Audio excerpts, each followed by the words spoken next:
Welcome back to Acts chapter 27. We continue our conversation about daybreak. Dawn is about to hit and it finally arrives. It draws near. This is where we left off. It meant that everybody had to swim to shore. Look at it. Acts chapter 27. Now let's pick it up on verse 33, 34, and 35. Until the day was about to dawn. You see that? Paul was encouraging them all to take some food, and now he says this: today is the 14th day that you have been constantly watching and going without eating and having taken nothing. Paul, can you imagine that? Kept track when everybody lost track of how long they've been out there. Therefore, I encourage you to take some food, for this is for your preservation. For not a hair from your head of any of you will perish. Wow, I should have been on that ship, right? Having said this, he took bread and gave thanks to God in the presence of all, and he broke it and he began to eat. These words identify an eighth principle of leadership. A leader focuses on the objectives, not the obstacles. A leader focuses on the objectives and not the obstacles. Now, let's see if we can kind of put this into perspective. Okay? You go, well, how did you get that from reading where they sat down to eat? Well, just be patient. Be patient. Go back to verse 21. Acts 27, 21. Because Luke had already mentioned this, okay? And the passengers and the crew, okay, they had not eaten for a long time. There was this abstinence of food. Okay? Go back to verse 21. And when they had gone a long time without food, then Paul stood up in their midst and said, Men, you ought to have followed my advice and not to have set sail from Crete and incurred this damage and loss. You remember the great I told you so? Remember that great I told you so speech? Right here, he's recognizing they had not eaten. Here we learn that for the entire 2 weeks of the storm, they continued battling the elements without eating any food. But now they had some hard work ahead of them, and they were going to need some strength. Can you imagine? It's not going to get any better. Now they're going to have to work even harder. They got no clue they're going to have to swim to shore. Now remember, they're about 3 miles off the shoreline of Malta. Paul, he's the ever-clear thinking leader, urged them to take some nourishment. He looked right past the storm. It wasn't even on his mind anymore. Beyond the urgency of the moment, that's no longer on his mind anymore. And he saw that they needed to prepare for the ordeal that lay ahead. He could see the bigger picture. Remember the 38,000 foot level? You got to see the bigger picture. Pastor, leader, you always have to be seeing the bigger picture. You got to see ahead what's coming. While everyone else was still seeing the obstacles, Paul had his eyes fixed on the objective. No dinghy, no skiff, no boat. How do we get to shore? And Paul sees the objective. We got to get to shore. They don't know it yet. They're going to have to swim. They're going to need all the food and nourishment in their body because they're going to need all the strength in order to make it. Now, he hasn't told them that yet, but he knows that. And now he says, this is for your survival. Paul told them this. Jump back down to verse 34. Acts chapter 27, verse 34. Therefore, I encourage you to take some food, for this is for your preservation. This is for your survival, for not a hair from the head of any of you will perish. And they say, what? There is no boat. You're going to have to swim to shore. You're going to be saved. You won't even be injured. But you need a good breakfast right now. Again, we see the perfect balance between divine sovereignty and human responsibility. Do you see that? Paul was getting them to forget their fears, the threat of death in the storm, the challenge of a nearly impossible swim to shore, and rather partake of the necessary nourishment they would need to make it. You know, Paul's taking it one step at a time. He can see down the road, but he's taking one step at a time. See, I remember as a football player how I can come into the huddle in a critical moment in the game. Facing a last down effort to score, and after we score, we're going for two. I can remember that. So line up quickly after the touchdown to catch him in the defensive switch. The strategy was to get people past the fear of the moment. Never mind everybody else fear, I was afraid. These guys were big.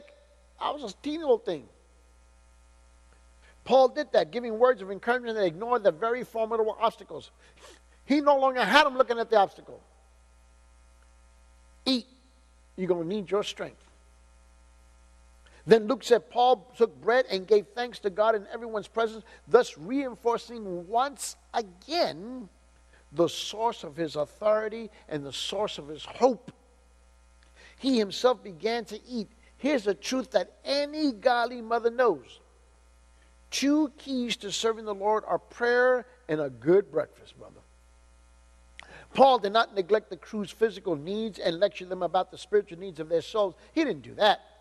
He balanced the spiritual and the physical. Do you understand what I'm saying? Then he himself began to eat, becoming an example for all to follow. Now we come to another key leadership point, another key characteristic. The 9th one is the principle is leadership empowers by example. Leadership empowers. It empowers by example. I want you to notice the effect of this. Now look down at verse 36. Acts chapter 27, verse 36. It says this. And all of them were encouraged, and they themselves also took food. For the one moment in 2 weeks of a hellish storm, they now are encouraged for the first time. And who was the cheerleader? Paul. Paul's courage became infectious. Everyone partook of the overdue and refreshment, and it had the desired effect. It had what Paul wanted. They all began to feel better. They began to feel stronger and more hopeful. And then all hands set to work. Here's what Luke records at the crucial detail he had not yet given. Look at verse 37. You see how we're working our way down through the text, because you have to read all of the text with its context to understand exactly what's being laid out here for us. And now, I keep saying there's 276 people. You go, well, where do you get that idea from? Well, verse 37. All of us in the ship were 276 persons. You got that? So you had all of these passengers, all of the crew, and the prisoners. There's 276 people, because that's what a typical cargo ship would carry, is 276 people. And the ship owner did not put their boats out to sea without it having completely loaded, because they want to make sure that everybody paid their fare. Perhaps they did a head count during breakfast to verify the exact number of people on board. I have no idea. I got no clue. This would be essential later when they regrouped on shore to be sure that everyone had survived. Maybe that's what they did. The scripture doesn't tell us. It just tells us the facts. Then they set to work on the final task. The ship needed to be as light as possible when they ran it aground.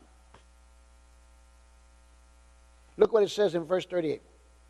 And when they had eaten enough, they began to lighten the ship by throwing out the wheat into the sea.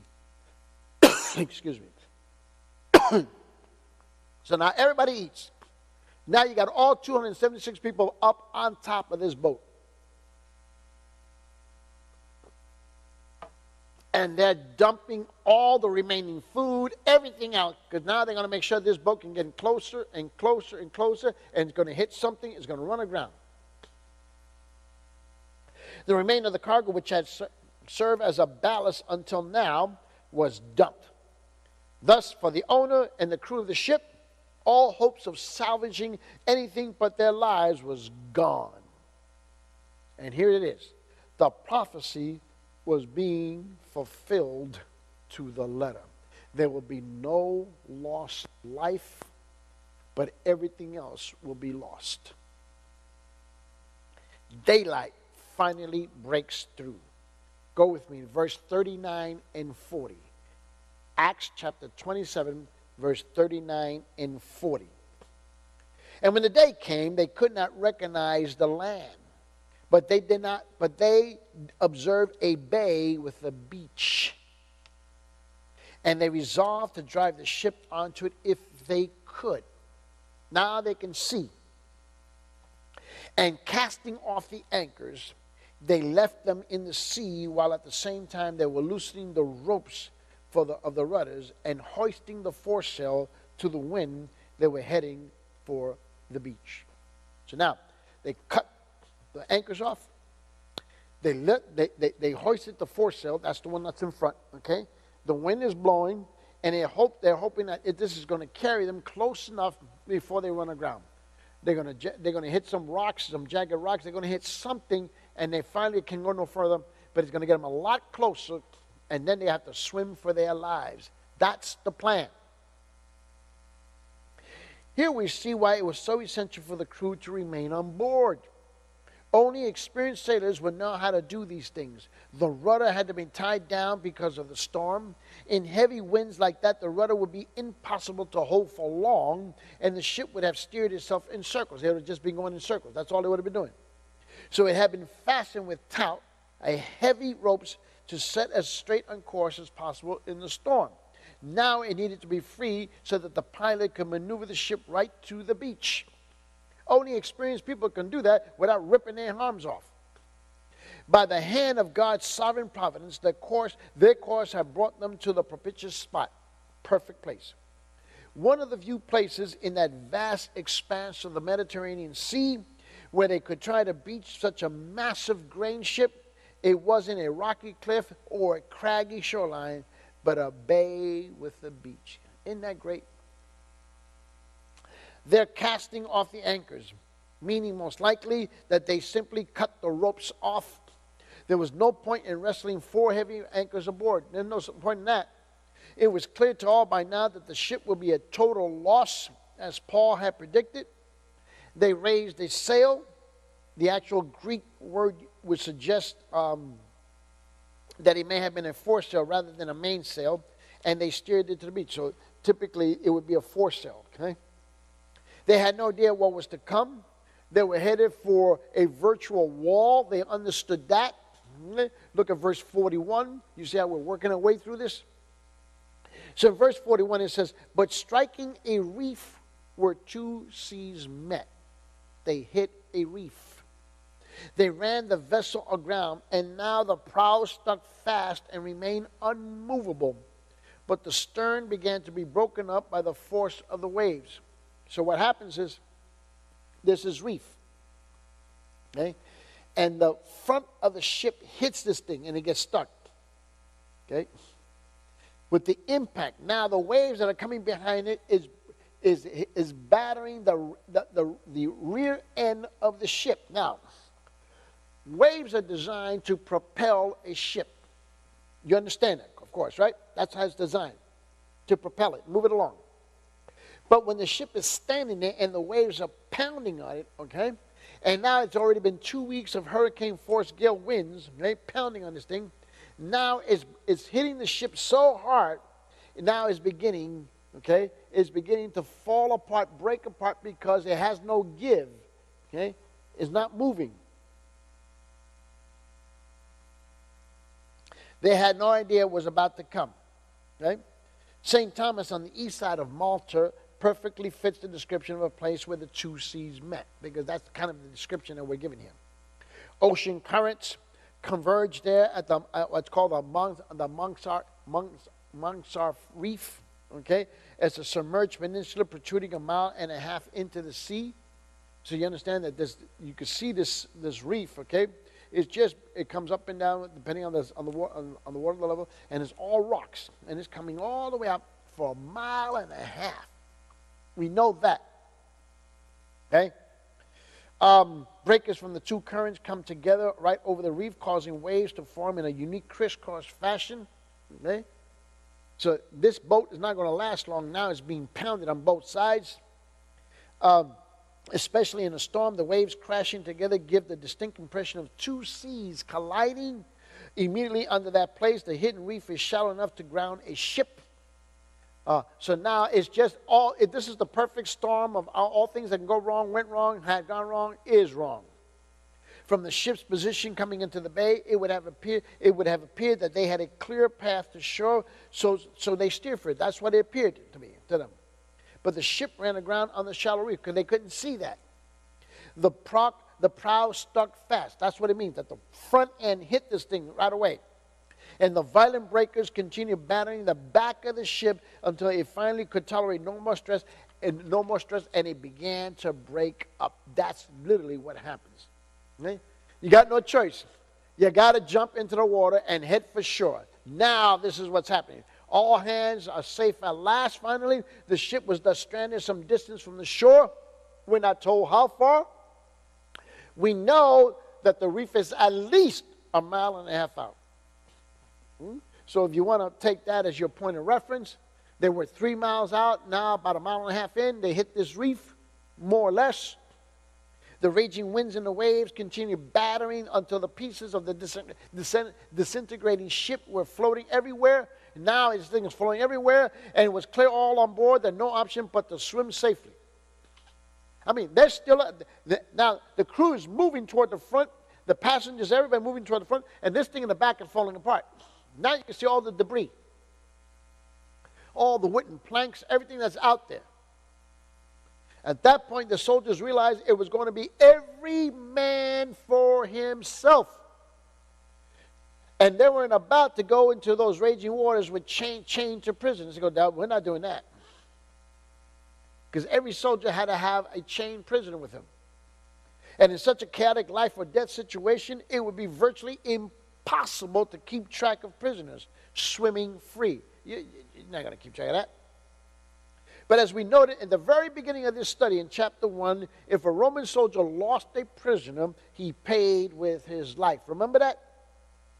So they devised a plan to slaughter Paul and the rest of the prisoners to guarantee that they wouldn't get away.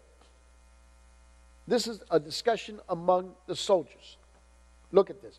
Look at verse 42 and 44. 42, 43, and 44.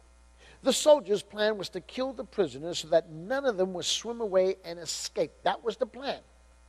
But the centurion wanted to bring Paul safely through, kept them from their intention, and commanded that those who could swim should jump overboard first and get to land. So what did the soldiers do? They unchained themselves from all the prisoners, and they followed orders. Let everybody try to make it to shore. And then it says in verse 44, and the rest should follow, some on planks and others on various things from the ship that were floating in the water.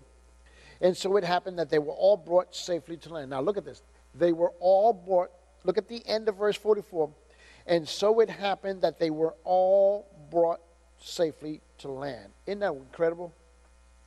Since Paul's wise leadership had not only endeared him to Julius, but also made him indispensable, the centurion halted his soldiers' plan to kill the prisoners. In different circumstances, he might well have authorized the slaughter. It was, after all, from the perspective of worldly wisdom, from the world's position, okay, from the world's wisdom, the prudent thing to do, kill the prisoners. But the centurion, it says here in verse 43, wanting to save Paul. Is it any wonder why? If there was one guy Julius did not want to lose, it was the man who had performed so admirably as a leader, and that was Paul. So he ordered those who could swim to head for shore, and the rest grabbed boards, pieces of the disintegrating ship, floating debris, whatever they could find to keep them afloat, and they paddled for shore. Imagine 276 people diving into the waves, powerful enough to destroy a huge cargo ship, and every one of them making it safely to shore. That's leadership. The odds against it are astronomical. But that is exactly what happened. 276 people jumped into the water, and 276 people met on the shore in the middle of a major storm, in a maelstrom. That was the result of leadership, the grace and the mercy of God. The first thought that every one of them must have had was thankfulness to God. Paul worshiped, because Paul kept mentioning God, kept pointing them to God, the God of their salvation. It was going to be God that was going to lead them out of this situation. His promises are sure. His word is true. God's angel had told Paul that this would happen, and it came to pass exactly as he said. See, Paul's triumph was the triumph of great leadership. We so underestimate that. Tested in the crucible of crisis, he stepped up and showed how a true leader acts. He was decisive. He wasn't wishy-washy. He didn't put his finger up in the wind to find out which way people wanted to go, what they thought about it. He was determined. He was clear-thinking and level-headed. He took control when things were otherwise out of control. And God honored his efforts with amazing success. He didn't compromise the absolutes, nor was he distracted from his objective by the obstacles, and as he led by example. See, you're beginning to get the picture here of what true leadership involves. In circumstances when lesser men would have been passive or just simply given up, Paul took charge and became an example to all who are called to be leaders. You need to understand Acts chapter 27 and 28 if you're going to become a leader. You're just stuck on Acts chapter 2 and the outpouring of the Holy Spirit, and you can't get past that. You're playing with a toy. Leadership is what God has called you to do. It was one of the outstanding episodes in the life of this noble Christian to obey, who by God's design has much to teach us all about the rigors and the rewards of true leadership. Are you a leader? You see, people's lives are at stake. And the lives of your people is at stake. A doctor can make a wrong call and you die. A lawyer can make the wrong call and you go to jail. But a preacher makes a wrong call and you may wind up going to hell.